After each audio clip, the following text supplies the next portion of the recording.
devi Wolfman.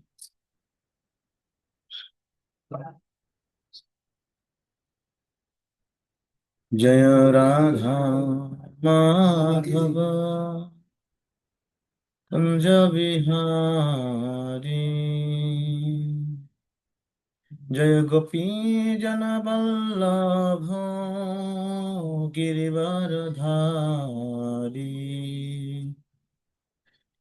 जशोदानंदन Vraj जनरंजन जशोदा नंदन व्रज जनरंजन যমুনতীরাবনচারী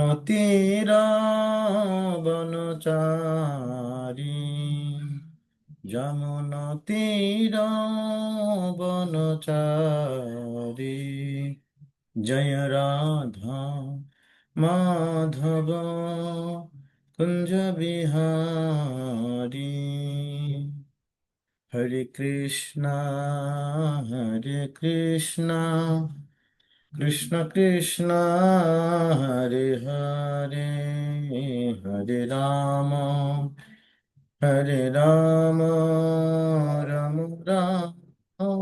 হরে হরে হরে কৃষ্ণ কৃষ্ণ কৃষ্ণ হরে হরে হরে রাম রাম রাম হরে হরে হরে কৃষ্ণ কৃষ্ণ কৃষ্ণ হরে হরে হরে রাম রাম রাম হরে হরে হরে কৃষ্ণ কৃষ্ণ কৃষ্ণ হরে হরে হরে রাম রাম রাম হরে হরে হরে কৃষ্ণ কৃষ্ণ কৃষ্ণ হরে হরে হরে রাম রাম রাম হরে হরে জয় রাধা মাধব রাধা মাধব রাধে জয় রাধা কুঞ্জ বিহারী রাধা কুঞ্জ বিহারী রাধে জয় গৌরনিতাই গৌরনিতাই জয় গৌরনিতাই জয় জয় প্রভু প্রভুপাদ প্রভুপাদ জয় নিতাই গৌর হরিব হরিব राधा भगवान की जय ज्ञानतिमिरन्धस्य शलाकया चक्षुरुन्मिलितं येन तस्मै श्रीगुरवे नमः श्रीचैतन्यमनोभीष्टं स्थापितं येन भूतले स्वयं रूपकदा मह्यं ददाति सपदान्तिकं वन्देऽहं श्रीयुतपदकमलं श्रीगुरून् वैष्णवांश्च श्रीरूपं साग्रजातं सहगणो रघुनाथान्वितं तं सजीवं साद्वैतं सावधूतं परिजनसहितं कृष्णचैतन्यदेवं श्रीराधा कृष्णपदान् सहगण ललिता श्रीविशाखान्वितांस नमो विष्णुपदाय कृष्णप्रेष्ठाय भूतले श्रीमते भक्तिवेदान्त स्वामी नमस्ते सरस्वती देवे गौरवाणी वादी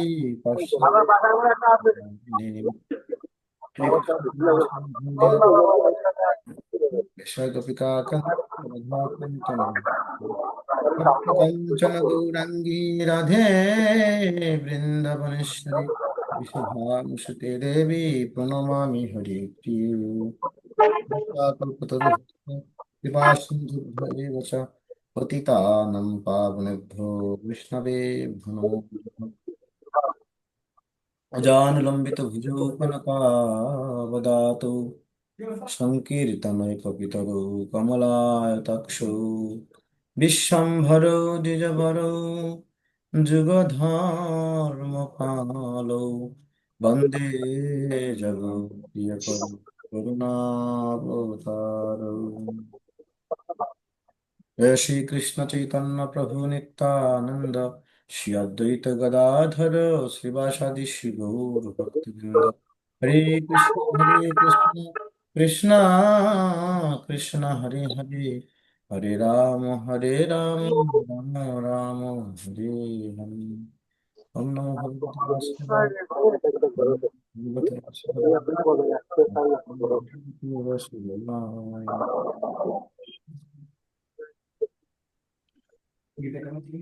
हरे कृष्ण। সবাইকে কৃষ্ণ শুভেচ্ছা জ্ঞাপন করছি। সাথে সুস্বাগতম তাদের স্বতঃস্ফূর্ত উপস্থিতির জন্য। আমরা গত সপ্তাহে টেম্পটেশন কিভাবে আমরা কর্মযোগী জয় করতে পারি আলোচনা করেছিলাম। অর্ধেকটা ক্লাস হয়েছিল, কিছুটা বাকি ছিল। আমরা সেটা এই সপ্তাহে মানে আজকে যে আমরা সেটা শেষ করতে চাই। যদিও শেষ হবে না, তারপর আমরা ভ্রমণের অনেকগুলো বিষয় আছে, তারপর আমরা চেষ্টা করবো যতটুকু সম্ভব আলোচনা করতে। তো আপনারা গত সপ্তাহে আমাদের যে আলোচনা হয়েছিল, আমি চাচ্ছি একটু repeat করতে, আমরা কি আলোচনা করেছিলাম লিঙ্ক করার জন্য, যে আসলে আমরা কি কি প্রলোভন সম্বন্ধে আমরা কি শুনেছিলাম। আপনারা কেউ একটা দুটো পয়েন্ট করে দিতে পারেন, কেউ কেউ একটু দুটো পয়েন্ট করে দিতে পারেন, যে আমরা এই বিষয়টা বহু গত সপ্তাহে শুনেছিলাম, এটা ভালো লেগেছিল, এটা নতুন লাগছে। এভাবে একটা দুটো point করে দিতে পারেন। তারপর আমরা সেটা শুনে নেক্সট আলোচনা শুরু করবো। রোহিতকে অলমিউট করলে ভালো হয়। সাউন্ডে অনেক প্রবলেম হচ্ছে, অলমিউট আলোচনা চান কথা বলে আসলে বলছি। আচ্ছা, আপনি sound শুনতে পাচ্ছেন?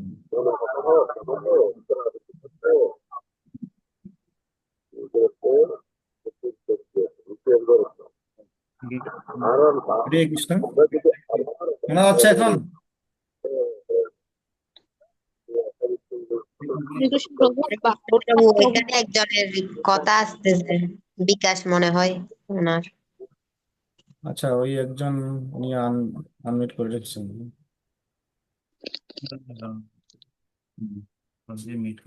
হ্যাঁ, ইয়েস, ঠিক আছে। আমরা তাহলে আপনারা তাহলে বলুন একটা দুইটা, আমরা গত ক্লাসে যে আলোচনা করেছিলাম একটা দুইটা পয়েন্ট আমি শুনবো, তারপরে স্টার্ট করবো নেক্সট থেকে।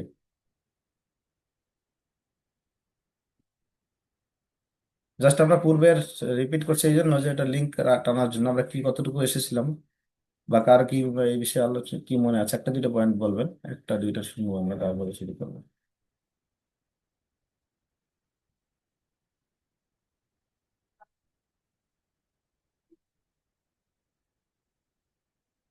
বলুন বলুন।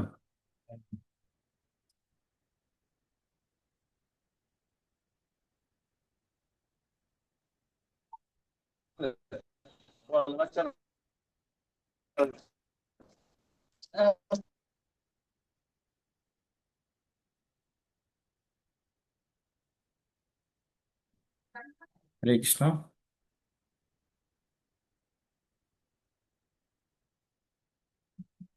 আপনারা কি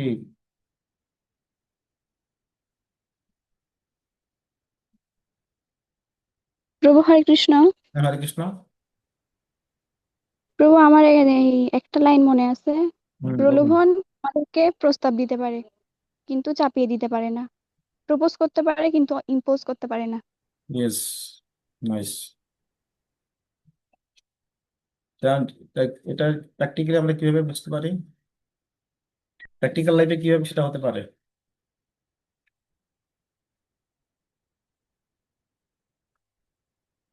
প্র্যাকটিক্যাল লাইফে সেরকম কি আমরা পরিস্থিতি আমাদের আসতে পারে যে আমরা আমাদেরকে প্রপোজ করতে পারে, কিন্তু আমরা আমাদেরকে ইম্পোজ করতে পারবো না, বা আমরা প্রলোভন আমাদের সামনে আসবে কিন্তু আমরা প্রলুব্ধ হব না। সেরকম কি একটা, যে কোনো একটা বিষয় আপনি এক্সাম্পল, ব্যক্তিগত জীবনে কি হতে পারে বলতে প্রভু, পারেন?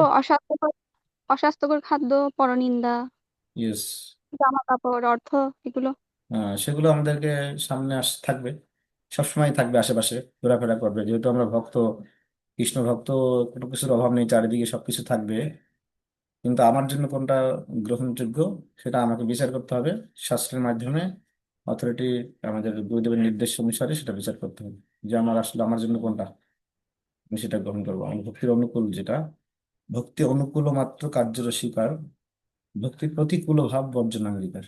ভক্তি প্রতিকূল যেটা সেটা আমি গ্রহণ করব না, আর যেটা অনুকূল সেটা গ্রহণ করবো, সেটা আমাকে বিচার করতে হবে। আচ্ছা, আর কেউ?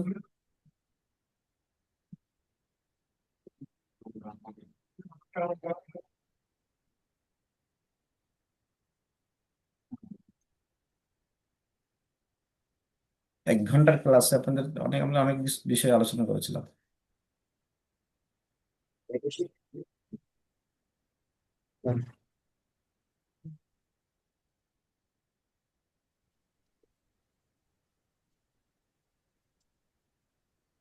কেউ নেই আর?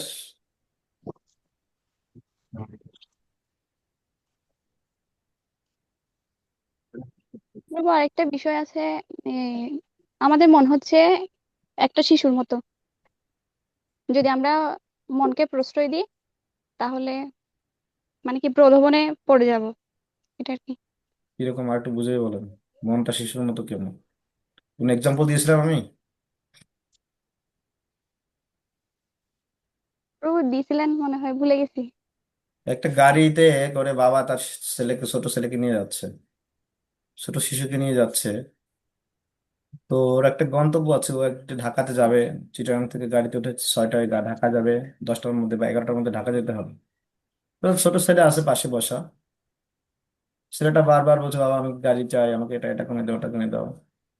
তো বাবা ওখানে যদি গাড়িটা থামিয়ে দেয়, থামিয়ে গিয়ে মার্কেটে ঢুকে, আমার বাবা ছেলে একটু পরে একটা চাইবে, একটু পরে, যেহেতু ছোট শিশু, সে এখন একটা চাইবে, একটু পরে আরেকটা চাইবে। তো তার তার যে মূল গন্তব্যে সে ফিরে যেতে পারবে না। যদি সে ছেলের কথা শোনে তাহলে তার গন্তব্যে ফিরে যাওয়া সম্ভব নয়, কারণ ছোট ছেলেদের কোন মাইন্ড খুবই চঞ্চল থাকে। তারা বুঝতে পারে না তার কখন কোনটা দরকার, যেটাই দেখে এটাই পছন্দ হয়। সেজন্য ওই সময় ছোট বাচ্চার কথা শোনা যাবে না। ও বলবে, অনেক বলার পরে কিছুক্ষণ পরে থেমে যাবে, বলার কিছুক্ষণ পরে বলবে বাবা দিচ্ছে না, আমি বসেই থাকি। তখন ও বসে থাকবে, আমি আমার গন্তব্যে পৌঁছে যাবো। কিন্তু আমি যদি ওর কথা শুনি, আমরা একটা ছবিও দেখিয়েছিলাম সেখানে, আমি ওর কথা শুনলে কি হয়ে যাবে, আমার গন্তব্যে আমি পৌঁছাতে পারবো না। সেরকম আমরা যদি প্রলোভন দেখে একটা প্রলোভনে পড়ে যাই, প্রলুব্ধ হয়ে যাই, তাহলে আমাদের যে গন্তব্য ভগবত ধাম, ফিরে যাওয়া ভগবানের কাছে, সেটা আর যাওয়া হবে না, জড়জগতের বন্ধ দশায় আবদ্ধ হয়ে থাকবে। ভোগ করতে গিয়ে, এই জড়জগতের মানুষরা সবাই ভোগ করতে গিয়ে আবদ্ধ হয়ে থাকে। আমাদের ভোক্তা হচ্ছে কৃষ্ণ।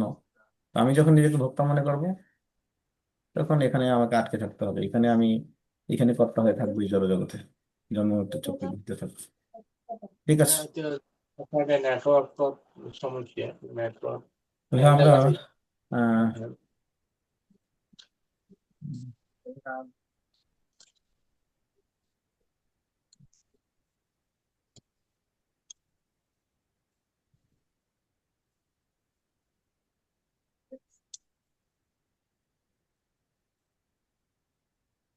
গত সপ্তাহে আলোচনা করেছিলাম।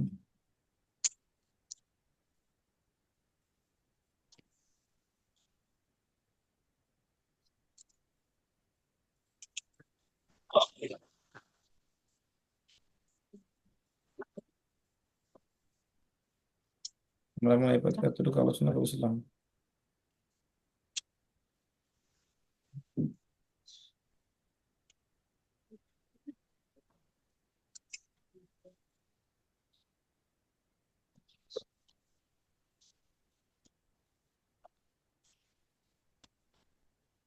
এতটুকু আমরা আলোচনা করেছিলাম যে আমাদের মন হচ্ছে একটি শিশুর মতো, সে এই যে পাশে দেখতে পাচ্ছেন একটা ছবি আমরা দেখেছিলাম, তো শিশু গাড়ি গাড়িটা দেখে বলছে, বাবা আমাদের আর একটা গাড়ি দরকার। কিন্তু পাশে দেখতে পাচ্ছেন এখানে what is goal of life, আমাদের যে মূল লক্ষ্য, গাড়ি যে যেখানে চলে, গাড়ি যেখানে যাবে, লক্ষ্য গন্তব্য, আমাদের গন্তব্য হচ্ছে ভগবান এর কাছে। কিন্তু আমরা যদি সেই মনের কথা শুনি, প্রলুব্ধ হয়ে যাই, তাহলে Ya, আমরা আর কি করতে পারবো না, ya dia batai je. মূল গন্তব্যে হ্যাঁ পৌঁছতে পারবো না। ওরা এডিয়া খান নুদি ফেলে ইজরা তুই আর ক্লাস করতে মসজিদে এটা হরে দিকটা খান কৃষ্ণ। নুদি কি হ্যাঁ আমি তো দেখেছি।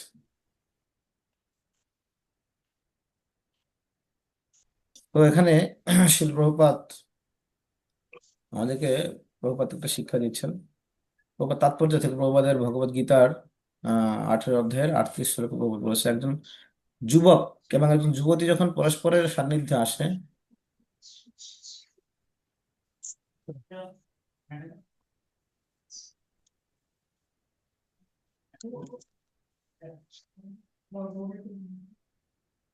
হুম, যখন পরস্পর সান্নিধ্যে আসে, তখন যুবকটির ইন্দ্রিয়গুলি যুবতীটিকে দেখবার জন্য, স্পর্শ করবার জন্য এবং সম্ভোগ করার জন্য তাকে প্ররোচিত করতে থাকে, প্ররোচিত করতে থাকে। এগুলো হয়তো প্রথমে অত্যন্ত সুখদায়ক, আহ সুখদায়ক হতে পারে, কিন্তু পরিণামে তা খুব দুঃখদায়ক হবে এবং পরে তা বিষবৎ হয়ে ওঠে। তারা একে অপরের সাথে আহ তাদের যে সম্পর্ক, তারা একসময় এটা কি হয়ে যায়, এটা নষ্ট হয়ে যায় এবং তাদের বিবাহ বিচ্ছেদ ঘটে। কখনো সুখ দুঃখ আদির উদয় হয়। এই ধরনের সুখ সর্বদাই রজগুণের দ্বারা প্রভাবিত। ইন্দ্রিয়ের বিষয়ের মিলনের ফলে উদ্ভূত যে সুখ, তা সর্বদাই দুঃখদায়ক এবং তা সর্বদাই বর্জনীয়, বর্জন করা উচিত। তো প্রভুপাদ একটা তাৎপর্য, আমি এটা আমার ভালো লেগেছিল তাৎপর্যটা। এখানে রজগুণের কথা বলতে গিয়ে প্রভুপাদ বলছে যে অ্যাকচুয়ালি আমাদের এটা, এই আমাদের মধ্যে যে এই যে উল্লুব্ধ হওয়ার যে প্রবণতা বা ভোগ করার যে প্রবণতা, বাসনা, এটাকে কাম বলা হয়। ভগবদ গীতার 3য় অধ্যায় আপনারা দেখবেন 36 শ্লোকে অর্জুন প্রশ্ন করেছে। অর্জুন প্রশ্ন করেছে কাকে? কৃষ্ণকে প্রশ্ন করেছে যে কৃষ্ণ, অথ কেন প্রযুক্ত অয়ম পাপন পাপম চলতি পুরুষ, হ্যাঁ, অর্থ কেন প্রযুক্ত অয়ম, কি কেন, মানে কার দ্বারা আমরা, অর্থ কেন প্রযুক্ত অয়ম পাপম চলতি পুরুষ, আমরা পাপ কার্যে মানুষ আমরা করতে চাই না, বা এরকম কিছু আমরা প্রলুব্ধ হতে চাই না। কিন্তু সেই ধরনের বিষয়ে আমরা প্রলুব্ধ হয়ে যাই, না চাইলেও প্রলুব্ধ হয়ে যাই। তো কার দ্বারা প্ররোচিত হই, কার দ্বারা আমরা প্ররোচিত হই? হ্যাঁ, অর্জুন প্রশ্ন করেছেন, অতক্ষণে প্রযুক্ত অয়ম পাপম চলতি পুরুষ অনিচ্ছনপি বার্ষ্য বলাদিব নিয়োজিত। অনিচ্ছা সত্ত্বেও বলপূর্বক কে যেন আমাকে এই ধরনের পাপ কার্যে নিয়োজিত করে, আমি চাই না। অনেক সময় আমাদের আছে মোবাইল, দেখা গেলো মোবাইল আছে, আমার ইচ্ছা নেই, আমি জানি যে আমার এটা ঠিক হবে না, বা আমি মোবাইলে অন্য কোনো সাইটে ঢোকা ঠিক হবে না, এখন আমি পড়াশোনা করছি, বা আমি ভগবত গীতা পড়ছি, কোনো একটা ভালো কাজে যুক্ত আছি, কিন্তু আমি হঠাৎ করে মাইন্ড বলপূর্বক মোবাইলটা ধরলাম, মোবাইলে ঢুকে গেলাম, বিভিন্ন রকম ভিডিও দেখলাম, অনেক কিছু দেখলাম সেখানে, এরকম হতে পারে। তো তখন কৃষ্ণ বললেন যে কাম এসব ক্রোধ এসব রজগুণ সমুদ্র, অ্যাকচুয়ালি এটা রজগুণ থেকে জাত। এই কামই মানুষকে এই ধরনের পাপ কার্যে প্রবৃত্ত করে।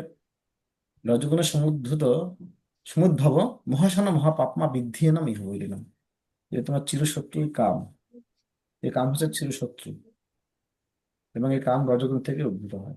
তো প্রভুপাদ এখানে বলছেন এই রজগুণ থেকে আমাদের অ্যাকচুয়ালি এই কাম বলতে হচ্ছে নিজ ইন্দ্রিয় প্রীতি বাঞ্ছা, নিজের ইন্দ্রিয় তৃপ্তির জন্য, নিজের সুখ উপভোগের জন্য আমরা যা কিছু করি সেটা হচ্ছে কাম।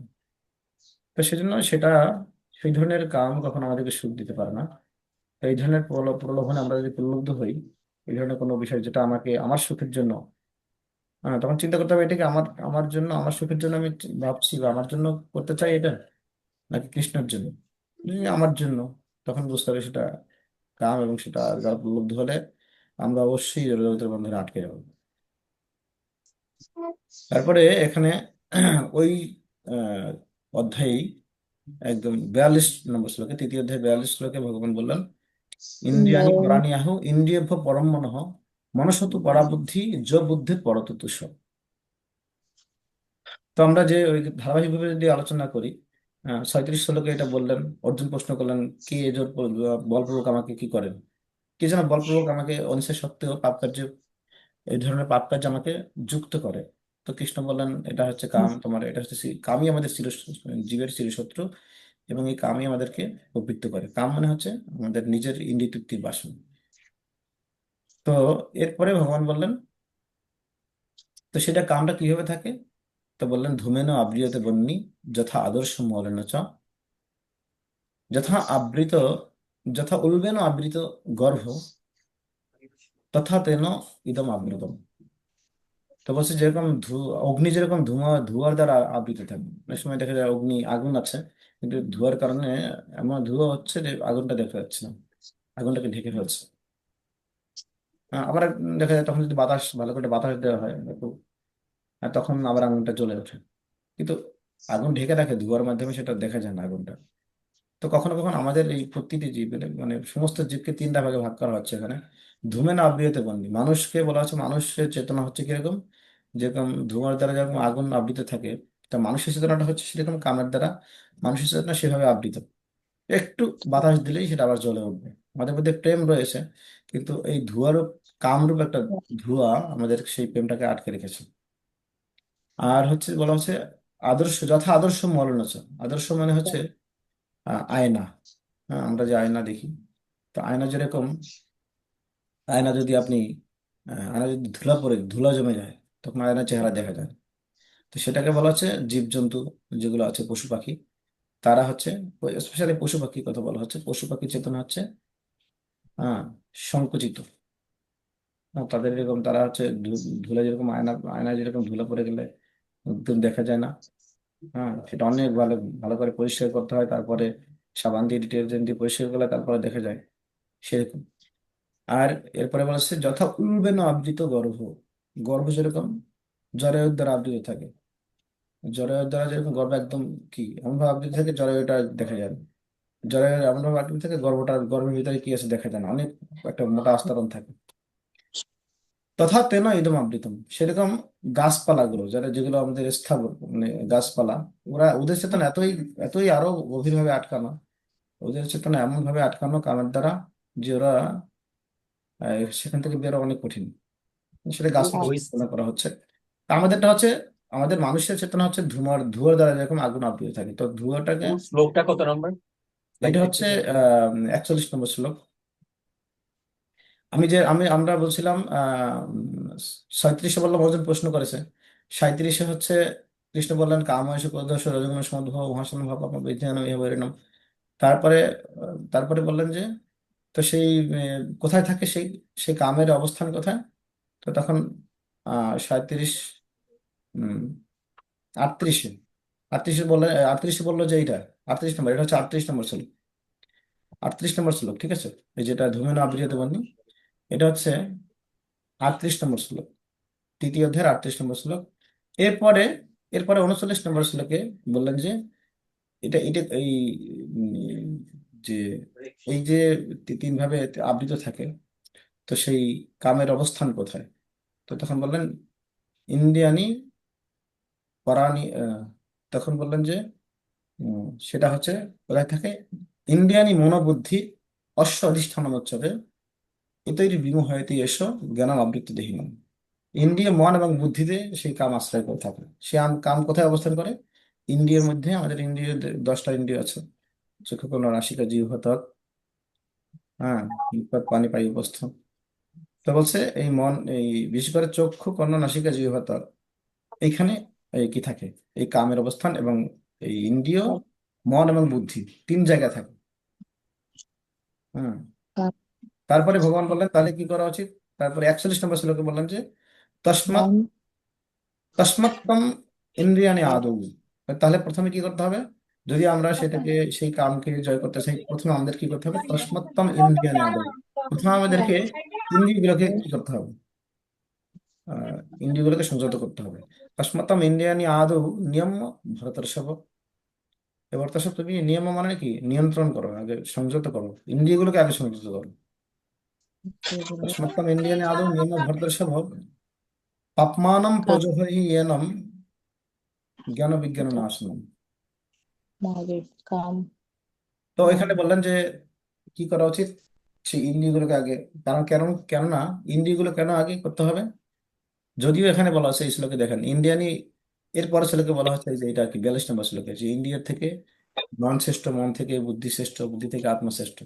কিন্তু ইন্দ্রিয়গুলোকে কেন বন্ধ করতে হবে?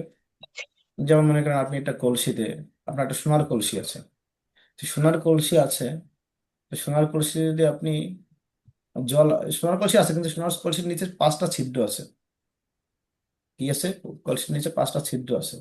আপনি যে সোনার কলসি থাকে আপনার, আপনি যদি 5টা, আর যদি সেই কলসিতে করে জল আনেন, কিন্তু জল আনতে গেলেও যেহেতু একটা 5টা ছিদ্র আছে, সেই জল সেখানে কি করবে না, থাকবে না। বা আপনি সেখানে জল না, আপনি যেন ভালো কিছু রাখতে চান, আম, দুধ বা ঘি, ভালো ভালো কিছু, কিন্তু সেখানে আপনি কি রাখতে পারবেন না।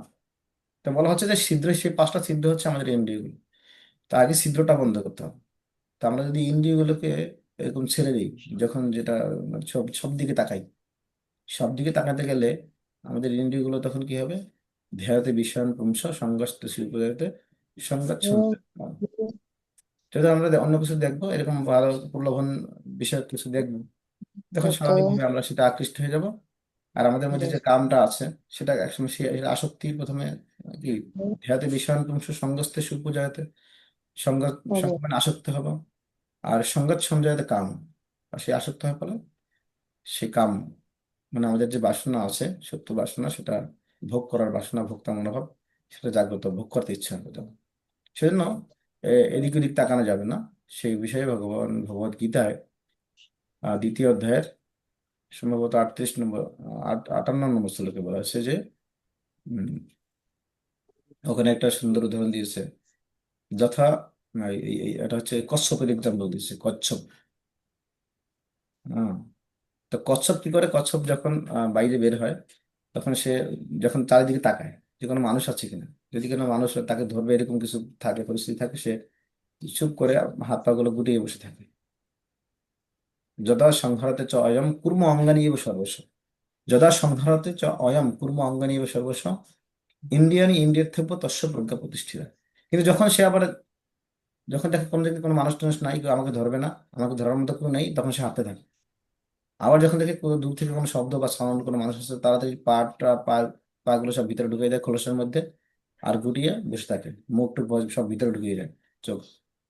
তো সেরকম আমাদের এভাবে হতে হবে যে আমরা যদি এরকম প্রলোভনীয় কোনো জিনিস থাকে, হ্যাঁ, আমাদের প্রলুব্ধ করতে পারে এরকম কোনো জিনিস যদি আশেপাশে থাকে, বা আমরা হাঁটতে চলতে অনেক সময় বাইরে অনেক রকম বিল বোর্ড, মানুষের বিভিন্ন রকম প্রোগ্রাম অনুষ্ঠান, যেগুলো আমাদের ভক্তির অনুকূল নয়, অনেক কিছু থাকতে পারে, সেগুলোতে আমরা মনোযোগ দেবো না, সেগুলো তাকাবো না। আমার লক্ষ্য যেদিকে, সেই লক্ষ্যে স্থির থেকে মাইন্ড সেদিকে রেখে আমাকে চলে যেতে হবে। এটা হচ্ছে আমাদের এখান থেকে প্র্যাকটিক্যাল শিক্ষা। তো এইখানে ভগবান এইভাবে বললেন, তো আমাদেরকে বুদ্ধিটা কি করতে হবে? এই আগে যদি আমরা ইন্দ্রিয়গুলোকে সংযত করতে পারি, তারপরে আমরা সেই বুদ্ধি, তো বুদ্ধির কথা ভগবত গীতায়, সেই বুদ্ধি, সেই জ্ঞান, এটা হচ্ছে 4র্থ অধ্যায়ে ভগবান দান করেছে, সেই দিব্যজ্ঞান। সেই দিব্যজ্ঞানটা কি? সেই দিব্যজ্ঞান হচ্ছে তুমি দেহ নয়, আমরা হচ্ছি আত্মা, আমরা ভগবানের অংশ, আর ভগবান হচ্ছে পূর্ণ, ভগবান হচ্ছে প্রভু, আমরা হচ্ছি তার ভৃত্য বা সেবক, দাস দাসী। তো আমাদের কাজ হচ্ছে ভগবানের সেবা করা, ভগবানকে সন্তুষ্ট করা, নিজে সন্তুষ্ট। কোনো চাকর, কোনো দাসী তো মালিককে সন্তুষ্ট করে নাকি নিজে সন্তুষ্ট হওয়ার জন্য সে কাজ করে? সে নিশ্চয়ই মালিককে সন্তুষ্ট করে, যা কিছু করে মালিককে, মালিককে সন্তুষ্ট করার জন্য করে। কোনো চাকর বা দাসী, হম, সবসময় তার মালিককে, হ্যাঁ, তার বসকে সন্তুষ্ট করার চেষ্টা করে। আমরা সবাই যেহেতু ভগবানের দাস বা অংশ, ভগবান হচ্ছে প্রভু, আমাদের কাজ হচ্ছে ভগবানের সন্তুষ্টি দিয়ে সবসময় কিছু করা, নিজের সন্তুষ্ট করার চিন্তা না করা, যে আমার কিছু ভালো হবে সেটা আমি চিন্তা করবো না, কিভাবে কৃষ্ণ সন্তুষ্ট হবে। পরবর্তী সেই কথা বলেন।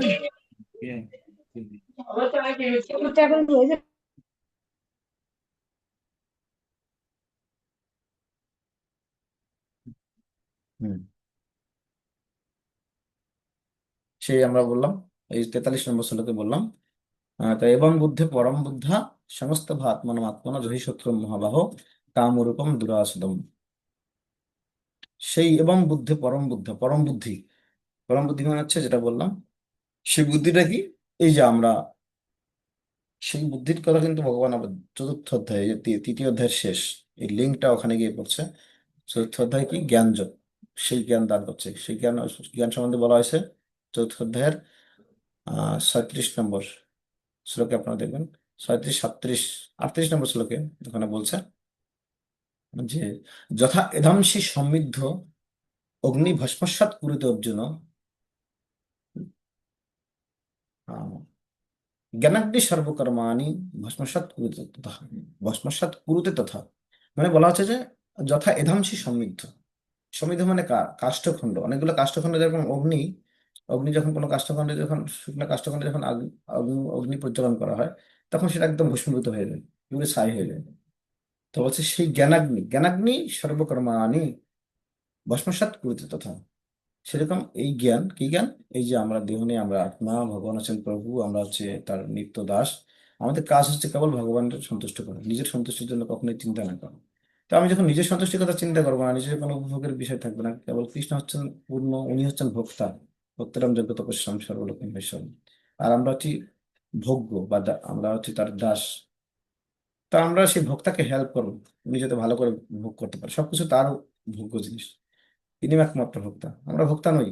কিন্তু আমরা মিথ্যা এই জগতের, চিন্ময় জগতের বিকৃত রূপ পরিগ্রহ করেছি। কেন? এই জগতে হচ্ছে 3টে গুণের প্রভাব, সত্য রজতম গুণের সংস্পর্শে আসার ফলে আমরা এই ধরনের মনোভাব সৃষ্টি হয়েছে। কর্তা, কর্তা হম ইতি মন্যতে, হ্যাঁ, শ্লোক আছে না, 3য় অধ্যায় 27 নম্বর শ্লোক আপনার পড়েছেন, অহংকার বিমূঢ় আত্মা কর্তা হম ইতি মন্যতে।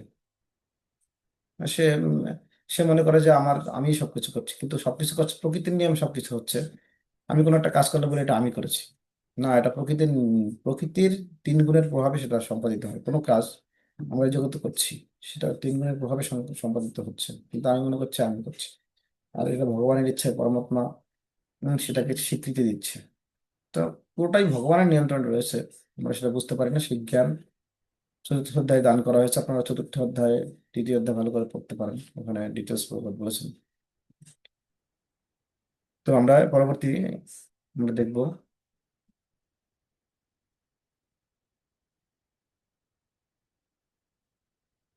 হুম এখন প্রলোভনকে আমরা কিভাবে জয় করব। প্রলোভন জয়ের একটা ফর্মুলা এখানে দেওয়া হচ্ছে, cost formula, COST, cost, cost formula. তো সিতে হচ্ছে কনভিকশন, দৃঢ় বিশ্বাস। আপনার জীবনের লক্ষ্য সম্পর্কে আপনি নিশ্চিত তো? মানে আমাকে দৃঢ় বিশ্বাস থাকতে হবে, আমি আসলে আমার জীবনের লক্ষ্য কি, আমি কেন কৃষ্ণ ভাবনামৃত গ্রহণ করেছি, আমার উদ্দেশ্য হচ্ছে ভগবানের কাছে ফিরে যাওয়া আর ভগবানের নিত্য সেবায় যুক্ত হওয়া। যদি আধ্যাত্মিক লক্ষ্যটি আপনার কাছে শ্রেষ্ঠ মনে হয়, তবে সকাল 4টায় অ্যালার্ম বাজলে আপনি সুইচ বাটন চাপবেন না। হ্যাঁ, যদি আমরা প্রকৃতপক্ষে আমাদের লক্ষ্য ঠিক থাকে, তাহলে আমরা সকালবেলা আমরা যখন অ্যালার্ম দিয়ে ঘুমাই, যে আমরা সকাল সকাল উঠে, তখন আবার কি করি, যখন অ্যালার্মটা বাজে তখন অ্যালার্মের সুইচটা চাপ দিয়ে বন্ধ করে আবার দিই। তাহলে যদি আপনার লক্ষ্য যদি মানে কি থাকে, অটুট থাকে, দৃঢ় বিশ্বাস যে না, আমাকে ভগবত ধামে এই জন্মে ফিরে যেতে হবে, তাহলে আপনি সেই অ্যালার্মটা বন্ধ করবেন না। মানে আপনি সবসময় সজাগ থাকবেন, অ্যালার্ট থাকবেন। আপনি সবকিছুতে কৃষ্ণ ভগবান, এই জীবনে ভগবত ধামে ফিরে যেতে হবে মানে কি, আমাকে অনেক দৃঢ় হতে হবে, এবং প্রতিটি কাজে, বিশেষ করে সকালে ঘুম থেকে ওঠা, মানে একজন ভক্তের, যদি কেউ অ্যাকচুয়ালি ভক্তি করতে চায়, প্রভুপাদ বলছে একজন আধ্যাত্মবাদী, তাকে তার প্রথম ইয়া হচ্ছে কি, প্রথম কোয়ালিটি হচ্ছে সে সকাল সকাল ঘুম থেকে উঠতে পারবে।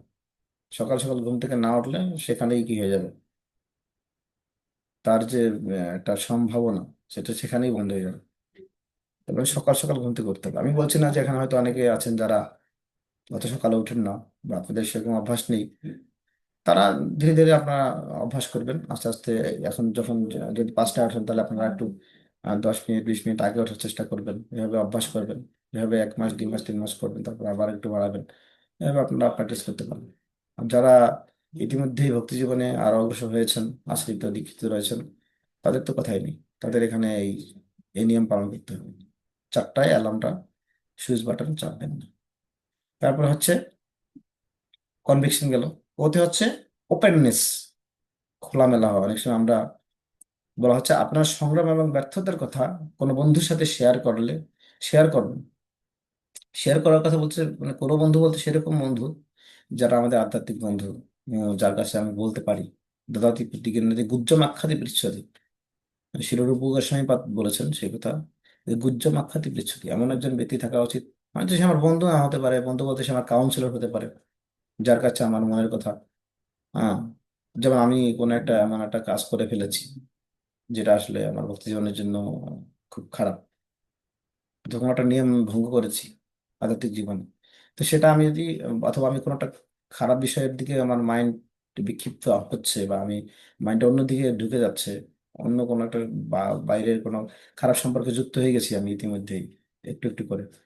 তো সেটা আমি যদি শেয়ার না করি, আমি প্রলুব্ধ হয়ে গেছি একটু, তো সেটা আমাকে শেয়ার করতে হবে আমার যারা কাউন্সিলর আছে বা প্রিয় বন্ধু আছে তার কাছে, মানে আধ্যাত্মিক বন্ধু, জাগতিক বন্ধু না, যিনি আপনাকে হেল্প করতে পারে যে না আপু, এটা ঠিক নয়, আপনি যেটা করেছেন এটা করা যাবে না, এটা হয়তো আপনি কোনো কারণের সাথে আপনার হয়ে গেছে, কিন্তু আপনি এখান থেকে ফিরে আসুন, এই ফিরে আসার জন্য এই পন্থা আপনি অবলম্বন করুন, তাহলে আপনি তাড়াতাড়ি চলে আসতে পারবেন। অনেক সময় দেখি আমরা শেয়ার করি না, তখন শেয়ার না করার ফলে কি হয়, আমরা মনে মনে সে ধীরে ধীরে ধীরে আরো গভীরে প্রবেশ করি, সেখান থেকে আমরা হয়তো আউট হয়ে যাই, মানে আমাদের আধ্যাত্মিক জীবন থেকে আমরা অন্যদিকে চলে যাই। হম। যেমন আজমিলের ক্ষেত্রে হয়েছিল, আজমিল কিন্তু এরকম একটা বেশ্যার সাথে সম্পর্ক দেখে সে বাড়িতে, সে কি হয়ে যায়, তার মাইন্ড বিক্ষিপ্ত হয়ে যায়, এবং সে সেই কথা চিন্তা করতে করতে সে সেই বেশ্যাটাকে পরে বিয়ে করে। কিন্তু সে যদি খুলে বলতো তার বাবার কাছে, তার বাবা ব্রাহ্মণ ছিল, বাবা ছিল, বা তাদের গার্ডিয়ান যারা ছিল, তার এরকম তাদের কাছে খুলে বললে বিষয়টা আরো মানে কি হতো, তার সমাধানটা সে পেতো, সেখান থেকে সিদ্ধান্ত পেতো কি করতে হবে, ওই কিভাবে এখন থেকে ফিরে আসা যায়, শেয়ার করেনি। তো সেদিন হচ্ছে ওপেননেস, খোলামেলা হওয়া। তারপরে হ্যাঁ হচ্ছে এসে হচ্ছে সেফটি। সেফটি মানে হচ্ছে নিরাপত্তা। নিজেকে এমন পরিবেশে রাখবেন, এমন পরিবেশে রাখবেন না যা আপনাকে প্রলোভিত করে।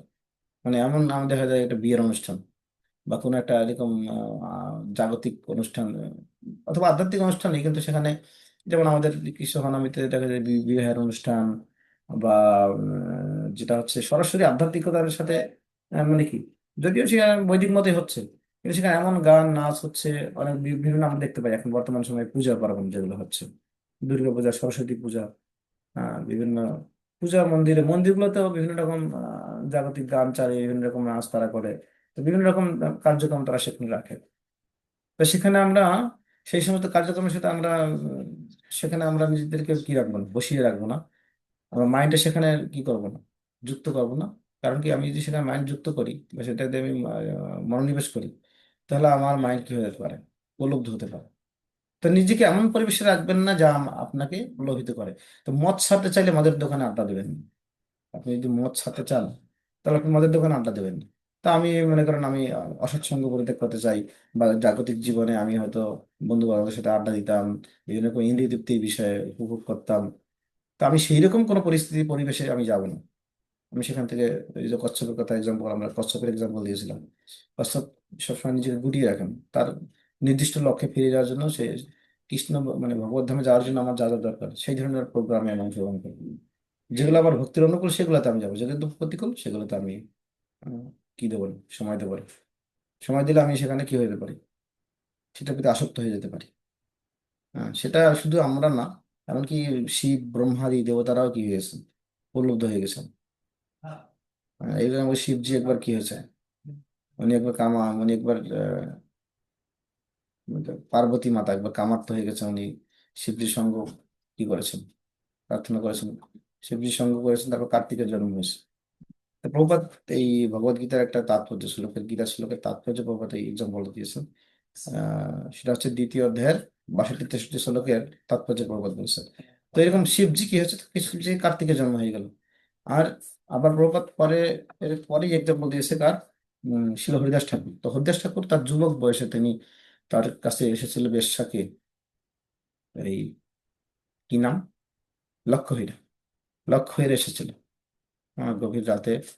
লক্ষ্যহীরা তার সঙ্গ কামনা করেছিল, কিন্তু হরিদাস ঠাকুর যেহেতু ভালো, উনি ভগবানের সাথে আহ খুব যুক্ত ছিলেন, ভগবানের হরিনামের মাধ্যমে তিনি ভগবানের সাথে সরাসরি যুক্ত ছিলেন, সেজন্য তিনি ভগবান থেকে শক্তি প্রাপ্ত ছিলেন।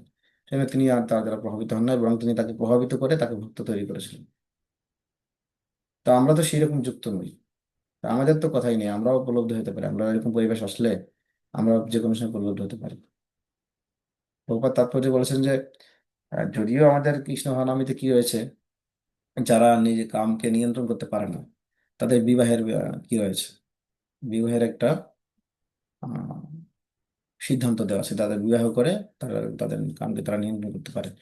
তো সেটা করতে পারে, কিন্তু প্রবাদ বসে তা করলেও তাকে সেটা সেখানেও শাস্ত্রের নির্দেশ অনুসারে তাকে শাস্ত্রের বিধিনিয়মকে কি করে লক্ষ্য করে তাকে করতে হবে, শাস্ত্রের নিয়ম অনুসারে তাকে করতে হবে। এমন না যথেচ্ছা যা ইচ্ছে তাই করা যাবে না। বলছে রাজপথেও, তো প্রবাদ বলছে সেখানেও সতর্ক থাকতে হয়, কেন রাজপথ যদিও সেখানে একদম সুশৃঙ্খল অনেক সবকিছু থাকে, মানে একদম কি রাস্তায় ট্রাফিক পুলিশ থাকে, সবকিছু থাকে, সুন্দর, কোনো অ্যাক্সিডেন্ট হওয়ার সম্ভাবনা নেই। তারপরে সেখানে অনেক সময় অ্যাক্সিডেন্ট হয়ে যায়। তারপর অ্যাক্সিডেন্ট হয়ে যায়। তাই শ্রীল প্রভুপাদ বলছে আমরা যদি গৃহস্থাশ্রমে যাই তারপরে সেখানে আমাদেরকে আমরা পতিত হওয়ার সম্ভাবনা থাকে, কেননা সেখানে যদি আমরা শাস্ত্রের বিধিনিয়ম না মেনে যথেচ্ছাচার মতো কি করি, এরকম কামাচরণ করি, হম তাহলে উপভোগ করি বা ভোক্তা মনোভাব রাখি, মানে শাস্ত্রের বিধির বাইরে গিয়ে নিজের ইচ্ছে মতো, তখন সেখানে আমরা পতিত হতে পারি, আমরা এই জড়জগতের বদ্ধদশায় আটকে থাকতে পারি। সেজন্য সবসময় শাস্ত্রের নিয়ম, গুরুদেবের নির্দেশ, লক্ষণ রেখার কথা আমরা আগে আলোচনা করেছিলাম, সেটা আমরা করতে পারি, এটা সেফটি। আর হচ্ছে টিটা হচ্ছে টেস্ট, আস্বাদন। যদি আপনি আরো ভালো কোনো স্বাদ, হায়ার টেস্ট পান, তবে পুরোনো খারাপ অভ্যাসগুলো এমনিতেই তুচ্ছ হবে, তুচ্ছ মনে হবে। হ্যাঁ, সেটা শ্লোক আমরা 69 নম্বর শ্লোক, 59 নম্বর শ্লোক, ভগবদ গীতার 2য় অধ্যায় 59 নম্বর শ্লোকে বলা হয়েছে বিষয়াবি নিবর্তন্তে নিরাহারস্য দেহিনা রসবর্জ্যম রসপিয়স্য পরম দৃষ্টা নিবর্ততে। যদি কেউ উন্নততর স্বাদ পায় তখন সে নিম্নতর স্বাদ ছেড়ে দেবে। স্বাভাবিকভাবে আমি যে কেউ যদি কি চিনি খেত, সে তাকে যদি চিনি খাচ্ছে, চিনি দিয়ে সবসময় খাচ্ছে, তাকে যদি রসগোল্লা দেওয়া হয় সে বলবে ঠিক আছে, রসগোল্লা যেহেতু আসছে এখন আর চিনি খাবো না, রসগোল্লাটাই সে গ্রহণ করবে। মানে হায়ার টেস্ট পেলে নিম্নতর স্বাদগুলো ভালো লাগে না। যেটা আমরা একটু এক্সাম্পল দিলাম হরিদাস ঠাকুর। হরিদাস ঠাকুর যে এত কৃষ্ণ ভগবান, সে এমন ভাবে হরিনাম ভগবানের সাথে সম্পর্কিত ছিলেন, যে ভগবানের সাথে সে তার এরকম সম্বন্ধ হরিনামের মাধ্যমে তিনি করেছিলেন যে তার কাছে এই জাগতিক কোনো সুখ তার কাছে কি এগুলো খুব তুচ্ছ মনে হয়েছে। সেজন্য তিনি সেটাকে অতিক্রম করতে পেরেছিলেন। লক্ষ্মীরা যদিও অনেক সুন্দর ছিলেন, মানে সে তো মায়ারই একটা কি, মায়াদেবীরই একটা প্রকাশ। তিনি তাকে পরীক্ষা কি হরিদাস ঠাকুরকে কি করার জন্য, কিন্তু সেটা দ্বারা তিনি প্রলুব্ধ হননি, কারণ তিনি উন্নততর উন্নততর স্বাদ পেয়েছিলেন হরিনামের মাধ্যমে। তো এই 4টা বিষয় আপনারা কি করতে পারেন, নিজের জীবনে অ্যাপ্লাই করতে পারেন। প্রলোভন জয়ের 4টি উপায়, এটা কস্ট ফর্মুলা। এই কস্ট ফর্মুলাটা খুবই গুরুত্বপূর্ণ আমাদের। আমি এটা নিয়েছি আমাদের স্বয়ং ভগবান কেশব স্বামী মহারাজ ওনার থেকে। তো শিল প্রভুপাদ অনেক সময় আমাদের প্রশ্ন হয় যে দেখা যায় কি আমরা যে এখান থেকে আমরা যে মানে আমাদের মধ্যে যে বৈশিষ্ট্যটা রয়েছে, যেমন আমরা অনেক সময় চাইলেও কি করতে পারি না, চাইলেও আমরা সেখান থেকে আমাদের যে মনোভাব বা প্রবৃত্তি, সকাল সকাল ঘুম থেকে ওঠা বা ভালো করে একটু ভক্তি করব, আমাদের এই আগের পুরোনো জায়গা থেকে আমরা বেরিয়ে আসতে পারি না, মনে হয় না এটাকে ছাড়তে পারছি না, ইচ্ছা আছে কিন্তু পারছি না। তো প্রভুপাদ ভগবদ গীতার 17 অধ্যায়ের 2 নম্বর শ্লোকে তাৎপর্য প্রবল বলছেন যে যারা শাস্ত্র নির্দেশিত বিধি সম্বন্ধে অবগত হওয়া সত্ত্বেও, শাস্ত্র জানি আমরা সবাই শুনেছি, ক্লাস শুনছি, কিন্তু আলস্য বা বৈমুখ্য বশত এই সমস্ত বিধির অনুশীলন করে না, তারা জড় প্রকৃতির বিভিন্ন গুণের দ্বারা পরিচালিত হয়। তাদের পূর্বকৃত সত্যগুণ, রজগুণ অথবা তমগুণাশ্রিত কর্ম অনুসারে তারা বিশেষ ধরনের প্রকৃতি অর্জন করে। মানে আমরা আগের জন্মে যেখানে ছিলাম, অথবা আমরা এই কৃষ্ণ ভাবনামৃত আসার আগে যে ধরনের গুণের দ্বারা আমরা প্রভাবিত হয়েছিলাম, আমরা যদি আমাদের যে এখন যে নির্দেশনা দেওয়া হচ্ছে কৃষ্ণ ভবনামৃত বা ইস্কন থেকে বা আমাদের গুরুবর্গরা যে নির্দেশগুলো দিচ্ছে, সেগুলো যদি আমরা জানা সত্ত্বেও পালন না করি, তাহলে আমরা সেই আগের সেই যে গুণের দ্বারা আমরা আশ্রিত ছিলাম সেই গুণের দ্বারাই আমরা সেই ধরনের প্রকৃতি অর্জন করে, তারা বিশেষ ধরনের প্রকৃতি অর্জন করে। প্রকৃতির বিভিন্ন গুণাবলীর সঙ্গে জীবের আসঙ্গ চিরকাল ধরেই চলে আসছে। যেহেতু জীবসত্তা জড় প্রকৃতির সঙ্গে সংশ্লিষ্ট হয়ে আছে, সেজন্য জড় গুণের সঙ্গে তার আসঙ্গ অনুসারে সে বিভিন্ন ধরনের মানসিকতা অর্জন করে থাকে। যে যেরকম গুণের দ্বারা প্রভাবিত ছিল সে সেই রকম মানসিকতা অর্জন করে আছি আমরা। কেউ হয়তো তমগুণে বেশি একটু ঘুমাতে ভালো লাগে, কেউ হয়তো রজগুণে আছি আমরা, কেউ মানে বেশি কর্মোদ্যম, এটা করবো সেটা করবো, আরো জীবনে অনেক কিছু করব, চাকরি করব, বিভিন্ন রকম মানে বেশি তৃষ্ণা। রজ রাগাত্মকম বৃদ্ধি তৃষ্ণার সঙ্গ সমুদ্র। রজগুণ থেকে আমাদের বিভিন্ন রকম আকাঙ্ক্ষা, জাগতিক আকাঙ্ক্ষা থাকে, এটা করবো এটা করবো এটা করবো। তো এক একজন আমরা এক এক গুণের দ্বারা প্রভাবিত হয়ে আছি। তো সেটা যদি সেটা আমাদেরকে বহাল থাকবে, বলা হচ্ছে সেই ধরনের মানসিকতা অর্জন করে থাকে। এবং কিন্তু যদি সে কোনো সদ্গুরু সঙ্গ লাভ করে, কিন্তু কোনো কারণবশত যদি আমরা কেউ সদ্গুরু সঙ্গ পেয়ে যাই, যেমন আমরা কৃষ্ণ মহানামীতে পেয়েছি, যেরকম অনেক ভক্তদেরকে পেয়েছি, যেমন আমাদের হৃদয় কমলোচন বসু, উনি একজন ভালো ভক্ত। উনি আমাদের টেম্পলের একজন অন্যতম আদর্শ ভক্ত, আমরা অনেক ফলো করি। তো ওনারা নিজে আচরণ করছেন। তো আবার আমাদের যারা গুরুবর্গ রয়েছেন, কোন সদ্গুরুর সঙ্গ লাভ করে এবং তার নির্দেশানুসার নির্দেশিত অনুশাসনাদি ও শাস্ত্রাদি মেনে চলে, তাহলে তার প্রকৃতি বদলাতে পারা যায়। যে আমাদের যে প্রকৃতি আছে সেটা আমরা বদলাতে পারি, যদি আমরা তার যে সেই অনুশাসন সেটা যদি মেনে চলি। ক্রমশ সেভাবে মানুষ সত্য থেকে রজ কিংবা রজ থেকে সত্যে তার অবস্থান উন্নতি করতে পারে। এই এই থেকে সিদ্ধান্ত হয় যে প্রকৃতির কোনো এক বিশেষ গুণের প্রতি অন্ধবিশ্বাসের ফলে মানুষ পূর্ণ সার্থকতার পর্যায়ে উন্নীত হতে পারে না। এখানে বলা হচ্ছে কি, আমরা এই যে আমরা মনে করি কি আমার যেটা আছে এটা মানে এইটাই আমার ঠিক আছে। আমি মনে করি আমি যেটা আছি এটাই ঠিক আছে। এই যে প্রকৃতির গুণের প্রতি অন্ধবিশ্বাসের ফল, অন্ধবিশ্বাস, আমরা মনে করি যে আছে, মানুষ পূর্ণ সতর্কতার পর্যায়ে উন্নীত হতে পারে না। সবকিছুই সতর্কতার সঙ্গে বুদ্ধি দিয়ে সদ্গুরুর সান্নিধ্যে বিবেচনা করতে হয়। এভাবে মানুষ প্রকৃতির উচ্চতর গুণগত পর্যায়ে নিজের অবস্থার পরিবর্তন সাধন করতে পারে। থেকে যদি এভাবে বুদ্ধি দিয়ে বিচার করে, গুরুদেবের যে নির্দেশিত পন্থাগুলো আছে বা শাসন, যে সকাল সকাল উঠতে হবে, জপ করতে হবে, একাদশী ব্রত করতে হবে, মন্দিরে আসতে হবে, ভক্তের সাথে ক্লাস অংশগ্রহণ করতে হবে, যে যে নিয়মগুলো আছে সেগুলো যদি আমি যথার্থভাবে একদম আদরের সাথে পালন করি, তাহলে আমি আমার সমস্ত গুণ পরিবর্তন করে এই রজ তম সত্ত্বগুণ এটাকে অতিক্রম করে আমি শুদ্ধ সত্ত্বে অবস্থান করতে পারি, ভগবানের সাথে সরাসরি সম্পর্কিত হয়ে আমি আরো উন্নত স্থির, উন্নত চেতনায় অধিষ্ঠিত হতে পারি। প্রপাতি কথা বলছে, এটা সবার পক্ষে সম্ভব, কিন্তু একটা কাজ করতে হবে কি, এই সদ্গুরু যে নির্দেশনা যতটুকু আমার জন্য দিয়েছে সেটাকে ফলো করতে হবে, কষ্ট হলেও সেটাকে চেষ্টা করতে হবে পালন করার। তাহলে আমরা সেখান থেকে বেরিয়ে আসতে পারি। তো এখানে একটা তাৎপর্য রয়েছে। নারদ মুনি, নারদ মুনি ব্রহ্মার পুত্র। কিন্তু নারদ মুনি তার বাবার দিকে তাকিয়ে বলছে, আপনি আপনার সমস্ত জ্ঞান কোথায় পেলেন?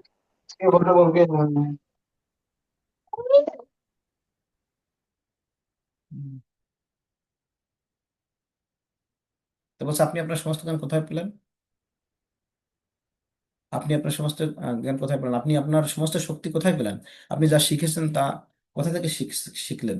কারণ নারদ মুনি আধ্যাত্মিকভাবে খুব উন্নত, আর তাই নারদ মুনি জানেন যে ব্রহ্মা নিজের শক্তিতে এটি অর্জন করেননি, তিনি এটি কোথাও না কোথা থেকে পেয়েছেন। ব্রহ্মা তো সমস্ত জগতের আমাদের এই ব্রহ্মাণ্ড সৃষ্টি করেছেন। তো নারদ মুনি ওনার পুত্র জিজ্ঞাসা করছেন, তখন এখানে শিল প্রভুপাদ তাৎপর্যের প্রথম যে কথাটি বলেছেন তা হলো, হ্যাঁ ব্রহ্মা এটি কোথা থেকে পেয়েছেন, কিন্তু কি তাকে এটি পাওয়ার জন্য যোগ্য করে তুলেছিল? এই যে ব্রহ্মা যে জ্ঞান পেয়েছে, যার মাধ্যমে তিনি এই জগৎ সৃষ্টি করলেন, কি তাকে সাহায্য করেছিল? কারণ তিনি তপস্যা করেছিলেন। তপ, যখন তিনি প্রথম সৃষ্টি হন, তো একটা ভগবান বিষ্ণু নাভিকমল থেকে যে পদ্মফুল থেকে ব্রহ্মার সৃষ্টি হয়েছিল, তখন তিনি কিছু দেখতে পাচ্ছিলেন না, চারিদিকে শুধু জল আর জল। তখন তপ একটি শব্দ আসলো, তিনি কঠোর তপস্যা করেছিলেন। তো আপনি যদি এই পৃথিবীতে কিছু অর্জন করতে চান, আপনি যদি জীবনে কিছু অর্জন করতে চান, তাহলে আপনাকে কঠোর তপস্যার মধ্যে দিয়ে যেতে হবে, আপনাকে কিছু কষ্টের মধ্যে দিয়ে যেতে হবে, আপনাকে কিছু উম, কষ্টের মধ্যে দিয়ে যেতে হবে। তাই আমরা মানুষকে বলি এবং নিজেদের মনে করিয়ে দিই, সহজ জীবন সহজ জীবন খুঁজবেন না। সহজ জীবন এটি আমার আরামদায়ক জীবন যেমন, আমরা অনেক সময় চাই যে আরামদায়ক জীবন যাপন করতে চাই আমরা। হ্যাঁ আপনি চেষ্টা করতে পারেন, কিন্তু তাহলে আপনি যতটা অর্জন করতে পারতেন ততটা হয়তো অর্জন করতে পারবেন না। যদি আমরা সহজ জীবন চাই, যে না অত কঠোর কোনো নিয়ম কর্ম থাকবে না, ইসকনে অনেক কিছু নিয়ম আছে, বা কিছু মানে এত এত এত নিয়ম আমি পারবো না, আমি আমার মতো করে যতটুকু পারবো, এটা আপনি করতে পারেন, এরকম ভাবে চলতে পারেন, কিন্তু সেটাতে আপনি ভালো কিছু অর্জন করতে পারবেন। সুতরাং আপনাকে কিছু কষ্টের অভিজ্ঞতা নিতে হবে, কিন্তু সেই কষ্টই আপনার জীবনকে সুন্দর করে তোলে। আসলে আপনি যদি একটি সহজ জীবন বা আরামদায়ক জীবনযাপন করার চেষ্টা করেন, যদিও এটি সহজ এবং আরামদায়ক মনে হতে পারে, পরে এটি আরো কঠিন হয়ে যাবে। দেখেন এখন কিন্তু গুরুত্বপূর্ণ কথা বলছি, আমি মানুষকে বলি পড়াশোনা করা কঠিন, পড়াশোনা করাটা অনেক কঠিন, কিন্তু ফেল করা আরো কঠিন, বেশি কঠিন। ফেল করা কিন্তু অনেক কঠিন। ফেল করলে কেমন লাগে? কাজে যাওয়া কঠিন, কিন্তু বেকার থাকা আরো কঠিন। আপনারা বুঝবেন না, কিন্তু সূক্ষ্ম বিষয়। ব্যায়াম করা নিজেকে বিশেষ করে একটি, মানে ব্যায়াম করা নিজেকে বিশেষ করে এটি মনে করি দিতে হয় যে, ব্যায়াম করা কঠিন, কিন্তু অসুস্থ থাকা আরো কঠিন। আমি ব্যায়াম করলে হয়তো অসুস্থ হতাম না, কারণ তিনি আমার মনে করছেন ব্যায়াম করা তো কঠিন, ব্যায়াম করবো না। কিন্তু অসুস্থ হলে এটা তো আরো কঠিন, অসুস্থতা স্বীকার করা তো আরো কঠিন। এই জন্য আগে থেকে ব্যায়াম করাই ভালো। অসুস্থ না হচ্ছে আগে থেকে ব্যায়াম করা, কষ্ট করে একটু ব্যায়াম করি, তাহলে অসুস্থ হবো না। আর অসুস্থ হয়ে গেলে তো ব্যায়ামের চেয়ে আরো কঠিন। ব্যায়াম তো 10 মিনিট আপনি কষ্ট করলে হয়ে গেল, এটা অসুস্থ হলে আপনি ঘন্টার পর দিনের পর দিন, বছরের পর বছর আপনার অসুস্থ থাকতে হবে, ডাক্তার দেখাবেন, ভালো হবে কি হবে না। তো সেজন্য বলছে ত্যাগ স্বীকার করা কঠিন, কিন্তু আপনার সম্ভাবনা অনুযায়ী কিছু অর্জন না করা, অনুশোচনা বোধ করা আরো বেশি কঠিন। আমরা ত্যাগ স্বীকার করতে চাই না, একটু সকাল সকাল উঠবো, সময়টা গুরুত্বপূর্ণ সময়টা ভগবানের জন্য দিতে চাই না। এটা অ্যাকচুয়ালি আমার জন্য, ভগবানের জন্য নয়, নিজের জন্য সাধনা করা, নিজে চাই না। ত্যাগ স্বীকার করাটা কঠিন, কিন্তু ত্যাগ স্বীকার না করলে আমরা পরে বলবো কি, এবে না ভজিলে যশোদা সুত পরম চরমে পরিবিলাস। মৃত্যুর সময় আমরা কি জবাব দেবো? তখন আরো কঠিন হবে না, সারা জীবন কেন, তখন মনে হবে কেন যে সারা জীবন একটু কষ্ট করলাম না, সকাল সকাল উঠে একটু ভগবান নাম করলে এখন আমি আমাদের স্যাটিসফ্যাকশন পেতাম, মৃত্যুর সময় ভগবানকে স্মরণ করতে পারতাম, কেন যে আগে থেকে করলাম না। তো প্রিয় বন্ধুরা, জীবন কি সহজ না কঠিন? এটি কঠিন, এক অর্থে জীবন কঠিন, কিন্তু কিন্তু আপনি কোনো কোন কঠিনটি গ্রহণ করতে চান তা আপনার উপর নির্ভর করে। তাই ব্রহ্মা তপস্যা করতে ভয় পাননি, কারণ তিনি জানতেন যে আমি যদি তপস্যা করি, যদি এখন এটি কঠিন, ভবিষ্যতে অনেক বড় লাভ হবে। হ্যাঁ, যারা আপনারা দেখতে পাচ্ছেন বা জাগতিক জীবনে যারা এমবিবিএস ডাক্তার হবে, বা অথবা যারা বুয়েটে চান্স পেতে চায়, তারা কতটা পড়াশোনা করে, রাত দিন, মানে তারা মানে 24 ঘন্টার মধ্যে 16 ঘন্টা পড়াশোনা করে, এরকম আছে, 10-15 ঘন্টা পড়াশোনা করে, শুধু খাবার দাবার বাদে। ছেলেমেয়েরা এখন এমনিতে তো জেনারেল ছেলেমেয়েরা দেখি যে ভালো রেজাল্ট করার জন্য, একটু গোল্ডেন পাওয়ার জন্য তাও দিন রাত পড়াশোনা করে, সময় নেই। শুধু খেতে পারে, মন্দিরে আসার সময় নেই, কোনো ক্লাস করার তো সময় নেই। 1 ঘন্টা বউরে বলে 1 ঘন্টা সময় দেন, না প্রভু ওর এখনো সামনে পরীক্ষা, এসএসসি পরীক্ষা, আর কোনো সময় নেই। তাহলে দেখুন, স্বাভাবিক এসএসসি পাস করতে হলে বা একটি গোল্ডেন এ প্লাস পেতে হলে, অথবা আমরা বুয়েটে চান্স পেতে হলে আমাদের কি পরিমাণে সময় দিতে হয়। তাহলে ভগবত ধামে যেতে হলে, ভগবানকে লাভ করতে হলে আমাদের কিছুটা তো কি করতে হবে, স্যাক্রিফাইস করতেই হবে। তো একটা কথা হচ্ছে কি, যে ম্যাটেরিয়াল জীবনটা হচ্ছে, না, আধ্যাত্মিক জীবনটা কঠিন। মানে আধ্যাত্মিক জীবনকে বলা হচ্ছে যে এটা হচ্ছে,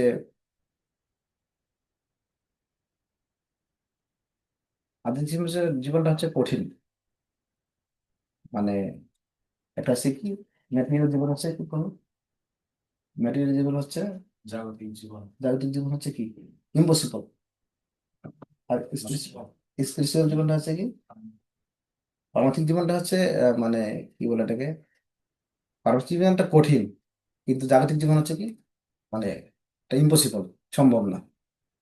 মানে কতটা কঠিন, তাহলে বুঝতে পারছেন। মানে সুন্দর একটা ইংলিশ আছে, আমি বলে গেছি, যে মানে স্পিরিচুয়াল লাইফটা হচ্ছে কমপ্লেক্স, এরকম একটা একটা শব্দ আছে, জটিল, মানে কঠিন আছে, কিন্তু জাগতিক জীবন অসম্ভব, সেটা এত কঠিন যে সেটা সম্ভব না। উম, তো তাই যারা এই শিল্পটি শিখেছেন, যে বর্তমানে সহজ তা ত্যাগ করা, কারণ তারা জানে যে আরো মহৎ কিছু আছে, সেই মানুষগুলোর সবচেয়ে সুন্দর জীবনের অভিজ্ঞতা পায়। তো ত্যাগ করতে পারবো, আমরা যদি এখন কিছু ত্যাগ করতে পারি, ভবিষ্যতে আমরা ভালো কিছু লাভ করতে পারবো। এটা হচ্ছে ব্রহ্মার তপস্যা থেকে শিক্ষা, আমাদের তপস্যা করা উচিত। তো এখানে একটা সুন্দর আছে, আমি সব বুঝছি না। তো এরকম এরকম আমেরিকাতে স্ট্যানফোর্ড বিশ্ববিদ্যালয়ে একটি খুব বিখ্যাত পরীক্ষা হয়েছিল, বাচ্চাদেরকে নিয়ে, যে বাচ্চারা অপেক্ষা করছিল। তো ওখানে একটা কি পরীক্ষা হয়েছিল, যে বাচ্চাদের যদি তোমরা একটা ম্যাশমেলো, মানে এক ধরনের চকলেট ওখানে পাওয়া যায়, তারা বাচ্চাদেরকে বললো যদি তোমরা ম্যাশমেলোটি খেয়ে নাও, ওদের একটা পরীক্ষা দিলে যে তোমাদেরকে এখন ম্যাশমেলো দেওয়া হবে, মানে একটা চকলেট এরকম দেওয়া হবে।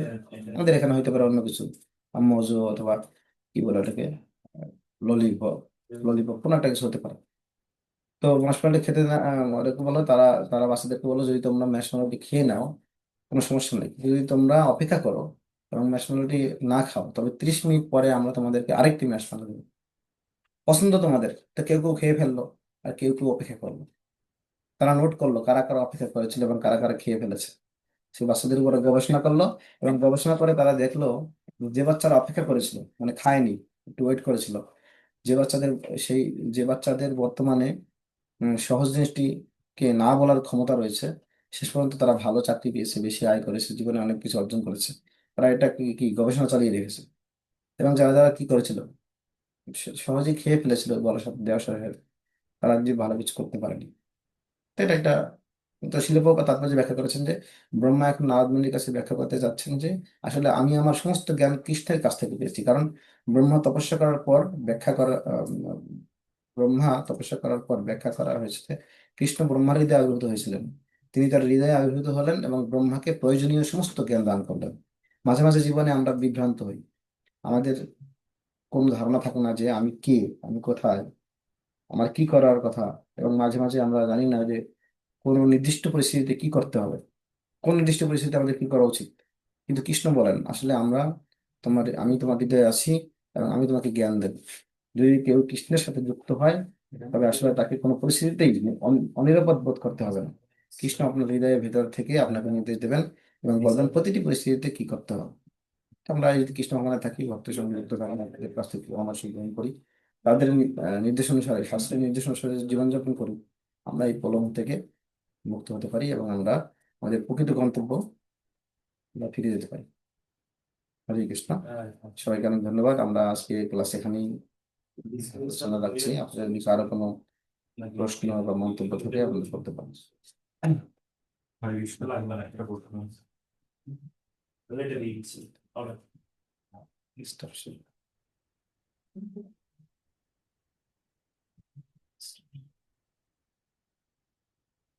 আমাদের হরে কৃষ্ণ প্রভু, সেটা, দণ্ডবোধ ধন্যবাদ। প্রভু। আজকের প্রলোভন থেকে কি উপায়ে আমরা পরিত্রাণ পেতে পারি? এই টপিকটা খুব সুন্দর হলো, এবং বেশি না বুঝলেও অল্প অল্প বুঝতে পারছি। কিন্তু এটা বিস্তারিত ভাবে বা আবার পড়ার জন্য আমরা কি সুযোগ পাবো? এই পৃষ্ঠাগুলো কি আমাদেরকে শেয়ার করা যাবে? আরেকবার যেন পড়তে পারি। হ্যাঁ হ্যাঁ, দেওয়া যাবে দেওয়া যাবে। লেখাগুলো আপনাদের দেওয়া হবে, গ্রুপে দিয়ে দেবে প্রভু, কমলোচন প্রভু দিয়ে দেবে, এগুলো করতে পারবেন আপনারা। ঠিক আছে প্রভু। হরে কৃষ্ণ। হরে কৃষ্ণ। তো আমাদের পাশে একটা প্রভু রয়েছেন, শিশির প্রভু। শিশির প্রভু একটা হরে প্রশ্ন করেছেন। কৃষ্ণ প্রভু, আপনার জন্য প্রণাম। হরে কৃষ্ণ। প্রণাম। প্রভু, আপনি যেটা বলছেন প্রলোভন জয়ের 4টা উপায়, ওটা যদি আরেকটু বলেন তাহলে ভালো হতো। কস্ট ফর্মুলা, এটা হচ্ছে, আমি তারপর সংক্ষেপে বলছি 1 মিনিটে। সেটা হচ্ছে সিধা হচ্ছে কনভিকশন মানে আপনার নির্দিষ্ট লক্ষ্য জীবনে, আমার লক্ষ্য ঠিক আছে কিনা, আমার জীবনের লক্ষ্য কি, সেই লক্ষ্যটাকে আমাদেরকে সবসময় ঠিক রাখতে হবে। কনভিকশন, দৃঢ় দৃঢ় বিশ্বাস যে আমি আসলে ভগবত ধামে ফিরে যেতে চাই, এই জীবনে আমি ভগবানের কাছে ফিরে যেতে চাই। ওতে হচ্ছে ওপেননেস। ওপেননেস মানে আমি যদি কোনো ধরনের এরকম প্রলোভনের শিকার হয়ে থাকি, সেটা আমি আমার কাউন্সিলর অথবা আমার যারা বন্ধু আছে, আধ্যাত্মিক বন্ধু, তাদের কাছে শেয়ার করবো। কারণ শেয়ার না করলে আমি ভিতরে ভিতরে অনেক কিছু হয়ে যাবে, কিন্তু কেউ জানবে না। সেজন্য আমাদেরকে আমরা যে কোনো এরকম খারাপ কিছু দ্বারা প্রলুব্ধ হয়ে থাকি, সেটা আমরা শেয়ার করতে হবে, সেখান থেকে সমাধান নিতে হবে। ওতে ওপেননেস। তারপর হচ্ছে এসে হচ্ছে কি, সেফটি মানে আমাকে নিরাপত্তা দরকার। আর সেফটি এবং আছে এতে হচ্ছে টেস্ট। টেস্ট মানে উন্নত টেস্ট, হায়ার টেস্ট যদি আমরা পাই, তাহলে আমরা কি হয়ে যাব, হায়ার টেস্ট পেলে আমরা আর নিম্নতর বেশ ভালো লাগবে না। ঠিক আছে, এগুলো আমরা যে দিয়ে দেবো, ক্লাসটা আপনাদেরকে কি রেকর্ড দিয়ে দেওয়া হবে, আপনারা পরেও শুনতে পারবেন। এবং আপনারা প্রেজেন্টেশন যে সাইটের যে ইয়েগুলো আছে, পিডিএফ গুলো আছে, সেগুলো দিয়ে দেওয়া হবে, আপনারা ওখানে করে নিতে পারবেন। পুরো কাস্ট ফর্মুলার পুরো পিডিএফটা আপনাদের দিয়ে দেওয়া হবে গ্রুপে, ওখান থেকে আপনারা লিখে নিতে পারবেন, করতে পারবেন। ঠিক আছে, হরে কৃষ্ণ। শিশু বলুন। হ্যাঁ তো আমার আজকে সুন্দর ক্লাস দিয়েছেন, আমার খুবই ভালো লাগছে অনেকগুলো পয়েন্ট। কিন্তু আমাকে বিশেষ জানা গেল যে একজন ভক্ত তো বাইরে কোনো কিছু গ্রহণ করছি না আমি, এবং আমার 4টা বিধিনিষেধ পালন করতেছি, তারপরেও মানে অনেক সময় ইন্দ্রিয় আমাদের বিক্ষিপ্ত হয়ে যায়। এটা আমি কিভাবে চলে দিই, বা একজন ভক্ত কিভাবে ইন্দ্রিয়গুলোকে দমন করবো না? ইন্দ্রিয়গুলো অলরেডি সবগুলো বাইরের এগুলো নিষেধ সবগুলোই বন্ধ আছে, হুম। তারপরে আমার ইন্দ্রিয়গুলো অনেক সময় মানে কন্ট্রোলে রাখার ইয়ে হয়ে যায়, মানে এটা কিভাবে আরো ভালো করে পালন করতে পারি সেটা জানি। সেটা হরে কৃষ্ণ, আমাদের একটা প্রভু এখানে, আমাদের শিশির প্রভু প্রশ্ন করেছেন, উনি আমার পাশে আছেন। তো উনি বলছেন যে আমরা তো ভক্ত হিসেবে আমরা বাইরে কোনো কিছু গ্রহণ করি না। না, তো আমরা সাধারণত বাইরে কিছু গ্রহণ করি না এবং ইন্দ্রিয়গুলোকে আমরা নিয়ন্ত্রণ রাখার চেষ্টা করছি, কিন্তু কিন্তু পারছি না। মানে কিরকম আপনি অন্য কোনো বিষয়ের প্রতি বা বাইরে খাবারের প্রতি বা না, বাইরে খাবারের প্রতি না। মনে করেন এক্সাম্পল দেখ, যে কোনো একজন সাধারণ একটা সুন্দর মহিলা আছে, তাহলে আমাদের তার দিকে একটা আকর্ষিত হওয়ার মানে তার চেয়ে থাকার একটা প্রবণতা এটাই আছে। আমরা এটা আলোচনা করলাম। তো উনি বলেছে আমরা আসলে এই যে প্রলুব্ধ হওয়ার যে মানসিকতা আমাদের মধ্যে থেকে আছে, না না চাইলেও আমরা তাকাতে চাই না, দেখতে চাই না, তারপরে চোখটা চলে যায়, দেখবার দেখি না। হ্যাঁ, এরকম চোখটা চলে গেলে সেটা কিভাবে আমরা কি করতে পারি? তো যদিও আমরা সেটা আসলে আলোচনা করেছি, এর মধ্যে আমরা আলোচনা করেছি যে প্রলুব্ধ আমাদেরকে প্রলোভন কি করতে পারে না, আগেই বলেছে একটা ফর্মুলা, যে আমাদেরকে প্রপোজ করতে পারে, ইম্পোজ করতে পারে না। মানে প্রপোজ করা মানে কি, আপনাকে সামনে আসবে কিন্তু আপনাকে বাধ্য করবেন না। আপনি বাধ্য করার বিষয়টা আপনার, আপনি কি রিসিভ করবেন কি করবেন না। আমার সামনে দিয়ে চলে যাবে হেঁটে হেঁটে, সুন্দর সুন্দরী, খাবার দাবার, অনেক কিছু, পোশাক পরিচ্ছদ, টাকা পয়সা, সবকিছু আশেপাশে থাকবে, যেহেতু আমরা কিছু মনে আসছি সবকিছু আশেপাশে রয়েছে।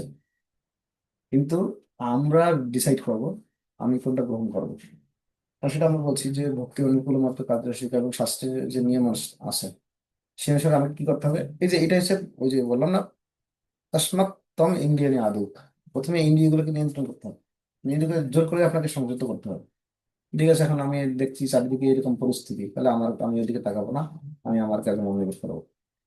এটা তো এটা তো প্র্যাকটিস, এটা আমাকে করতে হবে, অনুশীলনটা তো করতে হবে। তো অনুশীলনের কোনো কি নেই, বিকল্প নাই। হ্যাঁ, আপনি বলেন তো অনুশীলনও করবো না, আমি নিয়ন্ত্রণ করবো, তাহলে কি হবে? ফাইনাল অনুশীলনটা তো একটু তো আপনাকে স্যাক্রিফাইস করতে হবে, মানে স্যাক্রিফাইস করতে আপনাকে কষ্ট করতে হবে, যেটা বললাম, কষ্ট করতে হবে। এটা একটা কষ্ট আসলে, যে অনেক সময় চারিদিকে সবাই খাচ্ছে, সবাই সিঙ্গারা খাচ্ছে আর আমি খেতে পারছি না, কষ্ট। কিন্তু সেটা এখন সহ্য করতে হবে। এটা ভগবদ্গীতাতে ভগবান বলেছে না, শীতে কি মাত্রা স্পর্শস্তু কমতে শীতোষ্ণ সুখ দেবেলা আগাম অপায়ন এইসব সমস্যা হলে আমি বিশ্ব জায়গাটা ত্যাগ করে চলে যাবো। হ্যাঁ, আপনি ওই স্থানে থাকবেন না, আপনার যদি আপনার ওই যেটা বললাম না, যদি আপনি মদ খাওয়া ছাড়তে চান, তাহলে আপনার মদের দোকানে আড্ডা দিতে পারবেন না, মানে ওই রকম বিষয়ের কাছাকাছি থাকবেন না, যেখানে আপনার আপনার অনুকূল পরিবেশ, যেখানে কৃষ্ণ ভক্তির কথা হচ্ছে, কীর্তন হচ্ছে, ভগবানের কথা হচ্ছে, সেই রকম একটা জায়গায় আপনি চলে যাবেন, সেখানে শুনবেন। তখন আপনি অথবা ভগবদ্গীতা বের করে আপনি আপনার এই বিষয়ে কি আছে, ইন্দ্রিয় বিষয়ে কোথায় বলা আছে, তৃতীয় অধ্যায়ে কাম বিষয়ে বলা আছে, ওই ওষুধগুলো আপনি তাৎপর্য ভালো করে পড়ে থাকেন, তখন দেখবেন আপনার মনটা ঠান্ডা হয়ে গেছে। তো আপনি বসে কষ্ট করে একটু যপ মনোনিবেশ করার চেষ্টা করুন, 3-4 মালা মনোযোগ দিয়ে জপ করুন, তখন আপনার আবার যেটা একটা মনোভাব সৃষ্টি হয়েছিল সেটা আবার শান্ত হবে। ঠিক আছে, হরে কৃষ্ণ। ঠিক আছে তাহলে সবাইকে, একটা ওষুধ। আচ্ছা আর ঠিক আছে, আপনার সাথে আমি করে নিই। ঠিক আছে, সবাইকে তাহলে ধন্যবাদ আমাদের সাথে যুক্ত থাকার জন্য। হরে কৃষ্ণ হরে কৃষ্ণ কৃষ্ণ কৃষ্ণ হরে হরে, হরে রাম রাম রাম হরে হরে। জয় শিল প্রভুপাদ কি জয়। শিল প্রভুপাদ কি জয়। জয় পরম সুন্দর হরে গোপাল